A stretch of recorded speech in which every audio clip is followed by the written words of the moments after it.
Welcome back to the Essentially You podcast. I am your host, Dr. Marisa Snyder, and I'm here to help you rock your hormones and feel great in your body so that you can reclaim more energy, vitality, and joy and become the CEO of your health.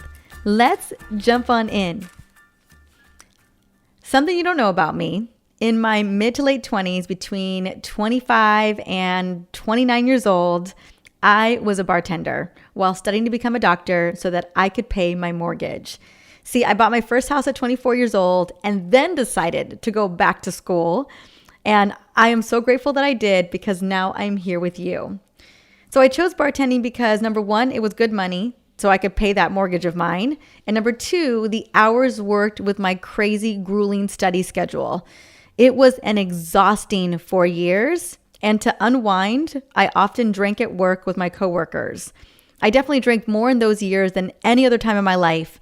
Alcohol integrated into my life so well because I was bartending. I knew the best wines, the best champagnes, the best cocktails. I could tell you the best tequilas on the market. I knew what drink paired with different meals because I happened to work at a really nice place. I would go so far as to say that I loved having a drink with a nice meal, especially a great Italian wine.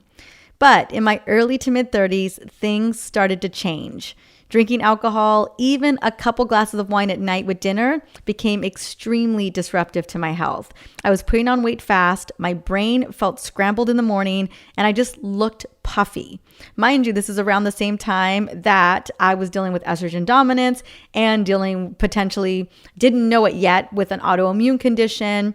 But a lot of my lifestyle, including the occasional drinking, was contributing to my body just not functioning properly.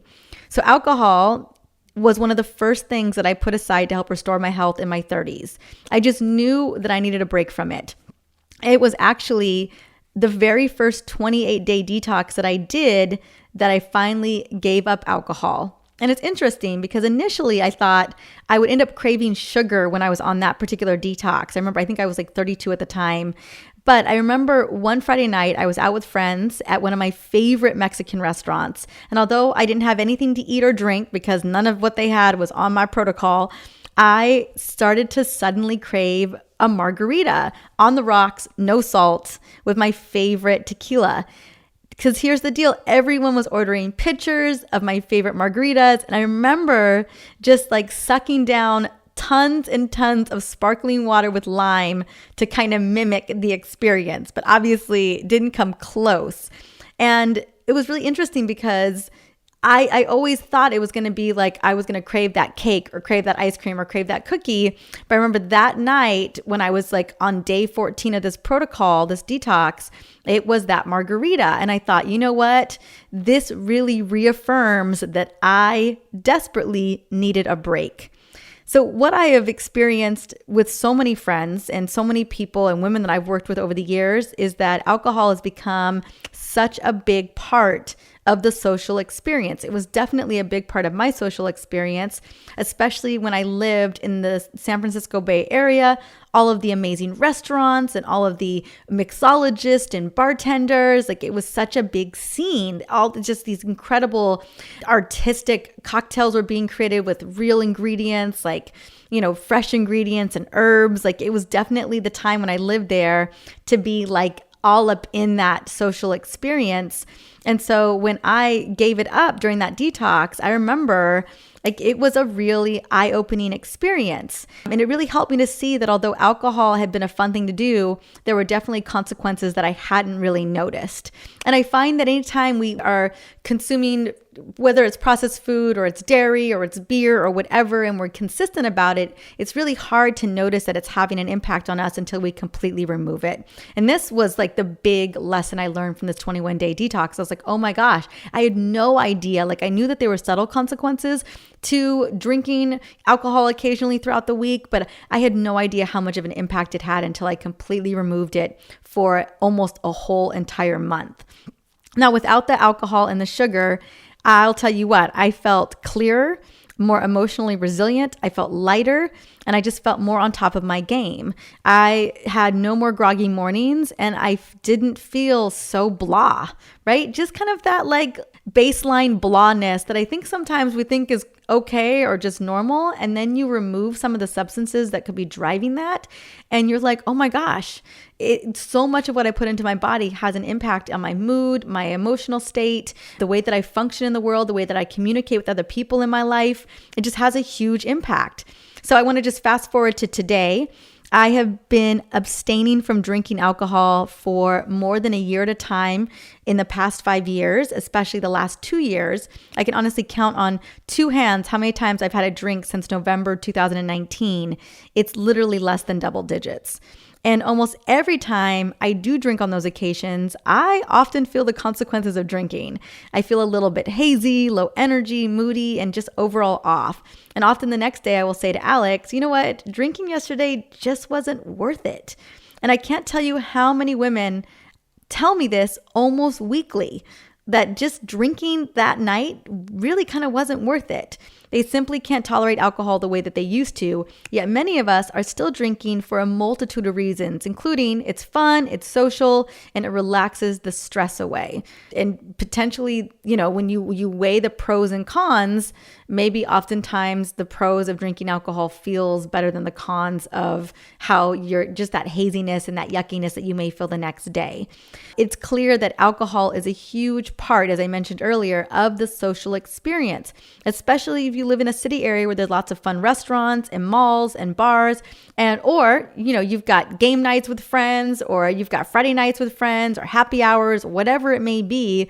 It's just become the fabric of our daily life or weekly life. What we know is the alcohol industry, with $220 billion in sales annually, make sure that the alcohol keeps flowing at parties, barbecues, dinners, even on the couch, watching whatever show you're watching, whether it's The Mandalorian or Succession or Euphoria, or I don't know, whatever you're watching right now, that cozy Netflix, pizza, and wine combination is definitely highly marketed to all of us, right?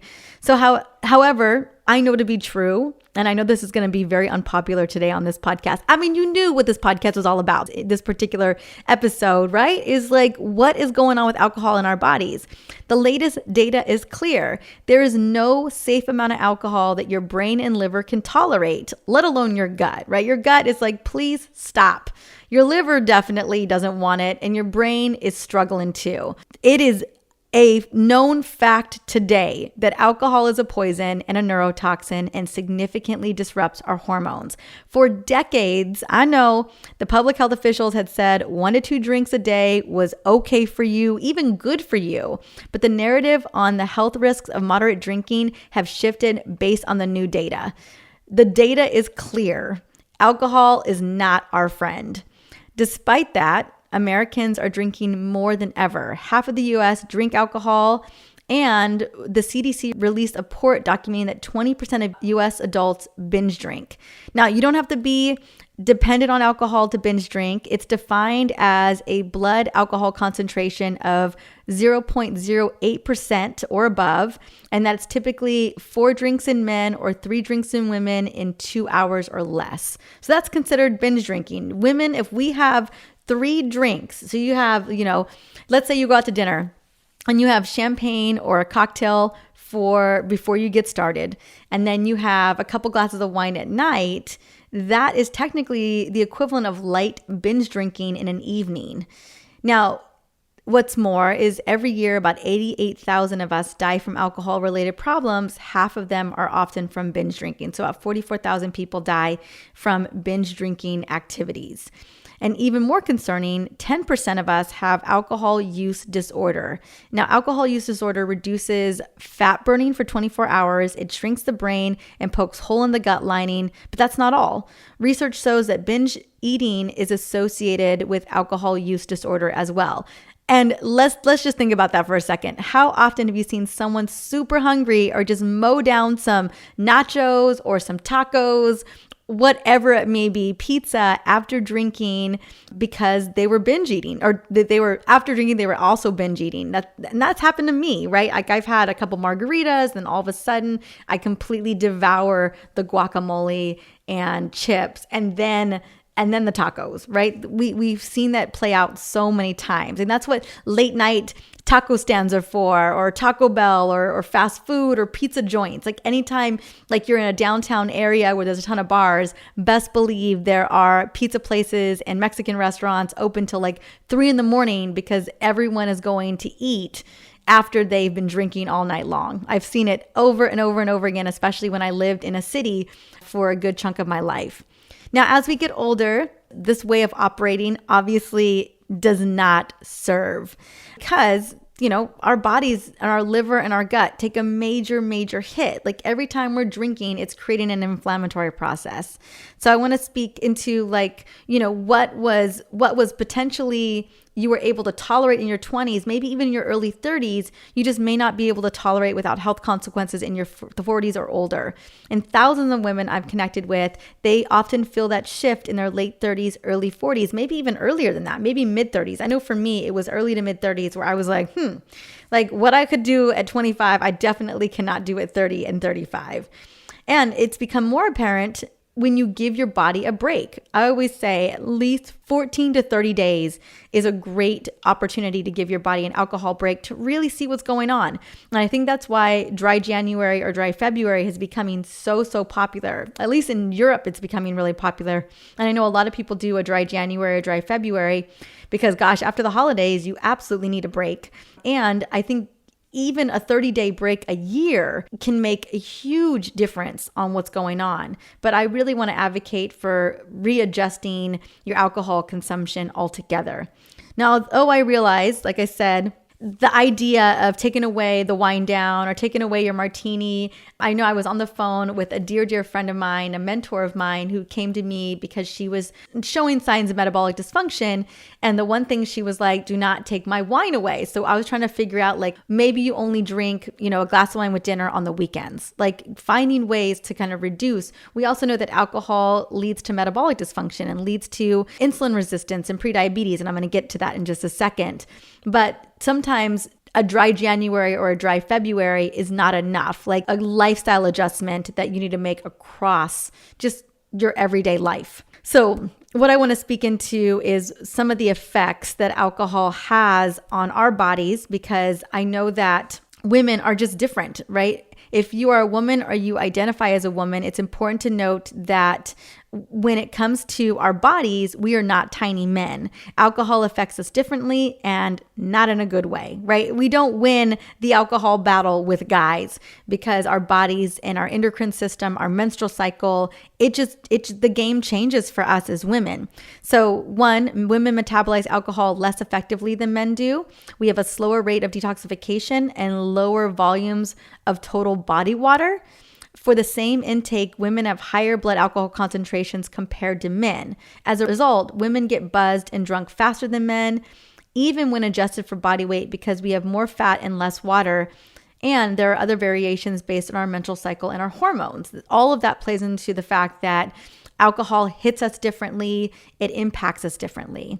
Now, among people who develop alcohol use disorders, women progress more quickly from initial use to misuse than men, a phenomenon called telescoping. And what we know too is women with a history of childhood mistreatment or trauma are a particular risk for telescoping, far higher than we see in men. So when drinking alcohol, our endocrine glands get impaired, like our ovaries and adrenal glands, and we know that those adrenal glands are releasing the most important hormones that are targeting, right, tissues in the body, and this can result in issues down the line. When alcohol impairs the endocrine system's ability to work properly, it can disrupt these major bodily functions: growth and development, maintenance of blood sugar and bone mass, blood pressure, blood sugar and bone mass, production, utilization, and storage of energy, and reproduction. These are all super critical because it's a lot of what our body does every single day. Now, another big concern is the impact that alcohol has on our blood sugar balance. I want to go a little bit deeper into this. As you know, the main source of energy for all of our body tissue is glucose, and the body gets our glucose from food, right? Everyday food that we eat, from the synthesis in our mitochondria, and from the breakdown of glycogen, which is stored in the liver.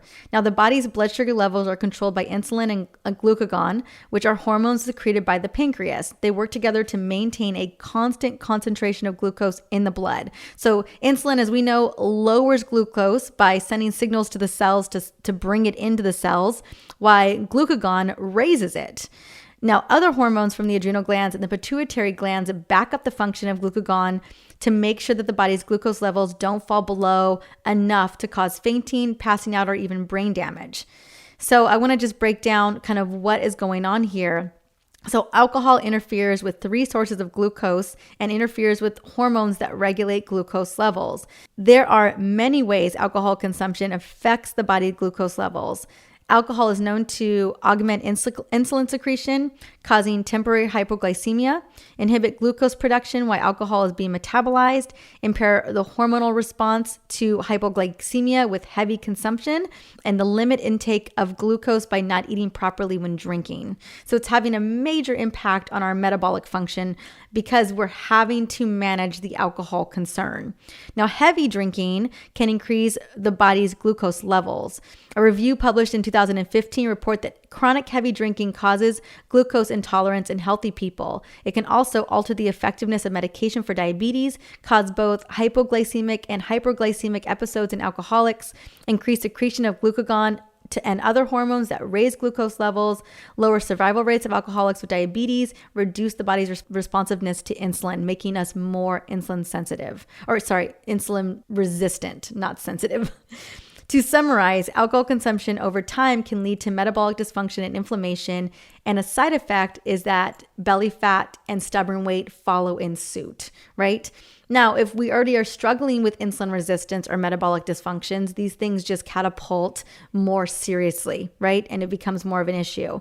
And this all feeds into metabolic dysfunction, estrogen dominance, the stubborn weight gain, the sluggishness, the energy issue, the brain fog issue, right? Alcohol is a major contributor to these as well. Now, as we know, we are estrogen creators. That's what we do. We make estrogen, and that's a primary switch in the female body. Just speaking into the estrogen dominance concern here, estrogen is a growth hormone. It creates breasts and hips. It's a growth factor but it can also turn on inflammation and abnormal growth, such as breast cancer, endometrial cancer, diabetes, fibroids, and endometriosis. So when we look at specific alcohols, beer, wine, and bourbon specifically have all phytoestrogens that can raise women's estrogen load regardless of age, putting us at risk for estrogen-sensitive conditions like fibroids, migraines, bloating, low energy, and weight gain. And this is all, again, driving towards estrogen dominance. No surprise, in my early to mid 30s, I was showing signs of estrogen dominance. I didn't really realize, and alcohol was probably a contributor to that for sure. And probably the most concerning is the rise of alcohol misuse in women right now. Historically, alcohol misuse and specifically had been more common in men than women. However, recent data from the past 10 years shows that we are catching up very quickly. And furthermore, the alcohol industry specifically targets us as women in their marketing campaigns and wants us to normalize alcohol consumption, hence the wine down, the get together with girlfriends. And I mean, it's literally being marketed that way so that we feel that it's a core part of us feeling good and creating connection to our besties, our friends, right? So they're tying alcohol consumption to friendship and connection and feeling good. These are qualities that really matter to us. These are values that matter to us. And here's the deal. The whole concept of the wind down is just not doing us any favors. So if you've been feeling run down, numb, stressed, and you just know something is off, I really encourage you to consider giving alcohol a break for at least 14 days, ideally longer. Don't fall for the lie that big alcohol is telling you that it's okay to have a little throughout the week to relax and to create connection. I know you can do that. I know we can all do that without drinking. So in my 14-day detox, one of the things you got to do, which we're kicking off next week, is alcohol is on the no list. You got to break up with alcohol. And it's along with sugar and processed foods and dairy and gluten. We just put it all to the wayside. This is because in order to feed and heal your gut and give your liver a much needed break, alcohol simply can't be included, right? That makes so much sense. Like if you're going to detox your liver and your gut, number one, you got to put alcohol to the wayside. Because what we know is alcohol literally clogs your liver. It hinders detoxification. It makes you puffy and resistant to weight loss.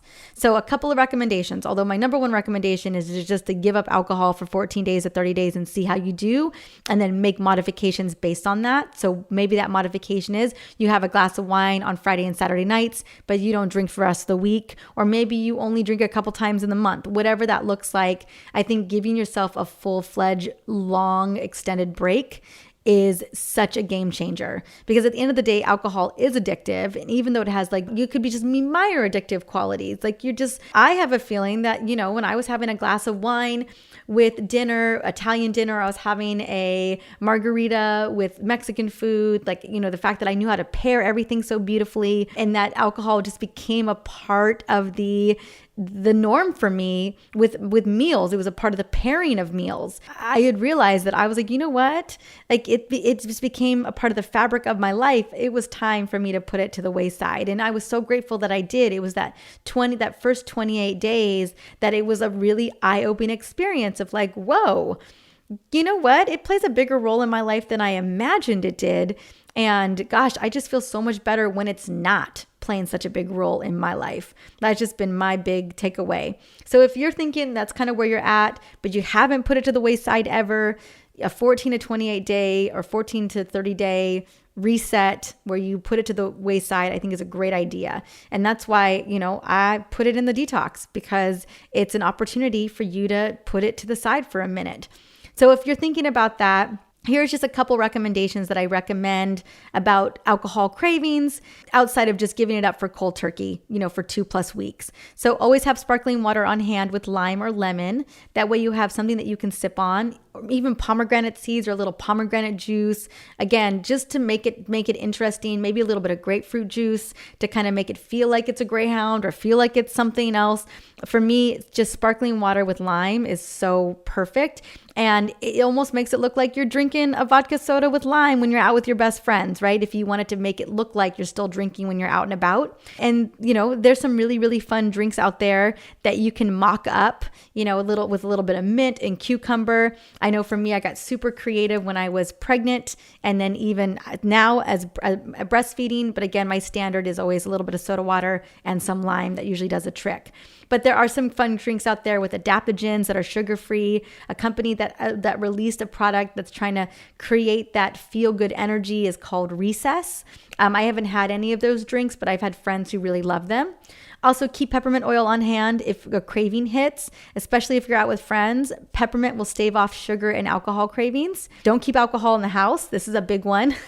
Because if that champagne bottle is in the house, you probably are going to chill it and open it if you are craving it, right? Same thing with sugar, ice cream, cookies, potato chips. If you don't want to be eating that stuff, don't have it in the house, because what I know to be true is that willpower doesn't work. Eventually, you're going to cave. I have phenomenal discipline, and then I cave. It happens. And if it's not in the house, then even though I had a cave moment, it wasn't in the house for me to consume anyway. Have an accountability buddy to support you. I love this. Anytime I've given up alcohol, I always have someone. Clearly I've given it up pretty much for the last 2+ years, but back in the day, I always had someone I gave up alcohol with, just so that we could just do it together. Even I've done that with sugar too. Just if you find that it's going to be a little bit of a battle, then I would have someone support you. And then if cravings get super crazy and the peppermint doesn't work, it's worth trying to take like a half a tablespoon of MCT oil, medium chain triglyceride oil, in the afternoon to avoid that first glass of wine, because it's the wine, right? It's always the wine or the champagne, because based on anecdotal reports, MCT raises healthy short chain fatty acids in the body, which makes you feel more satisfied when you prepare for dinner. Because it's usually when you're opening that bottle is when you're making dinner. And then you have that second glass when you have dinner, right? So I hope that these tips are helpful for you to choose to give yourself a break, whether it is you give yourself a break during the week or you give yourself a full break for a month. Just note that your gut and your liver will be so grateful for you to give yourself an alcohol break, and just to be reassess the journey, reassess if it's serving you. I think it's one of my favorite questions to ask when it's anything that has to do with my health and wellness is like, is this going to serve me today? Is this bottle of wine that I'm about to open with my friends, is it going to serve me? Is this Sunday going to serve me? Like, what is going to really serve my body? And that way there's no shame attached to it. It's just really asking, like, what is going to nurture my body right now? Is this the thing that's going to do it? And so often the answer is no. I'm like, nope, that's not really going to serve me. I'm not going to feel like my best self tomorrow. I'm not going to feel like my best self as a mama later on today. And so that's usually the question I ask myself is this going to serve me and my body? And if it's not, then I'm going to usually choose something else. So I hope that this was helpful. Again, I know it is a unpopular and uncomfortable conversation to have, but I think it's a worthy conversation to have because I know that as we get older, especially, we just don't have the tolerance and it's having a major impact on our health. And we just have to know that that's true and reassess based on that understanding. So thank you so much for listening to the Essentially You podcast today. This show, as always, is about providing tools to rock your hormones and feel amazing in your body. Now, if there's someone in your life that needs to hear this episode today, especially someone you know who is drinking and not feeling super great, it's worth taking a screenshot, sending it over via text message, or sharing it on social media. And if you do share it, hashtag hormone literacy and/or hormone CEO. Until the next episode, I hope you have a wonderful day.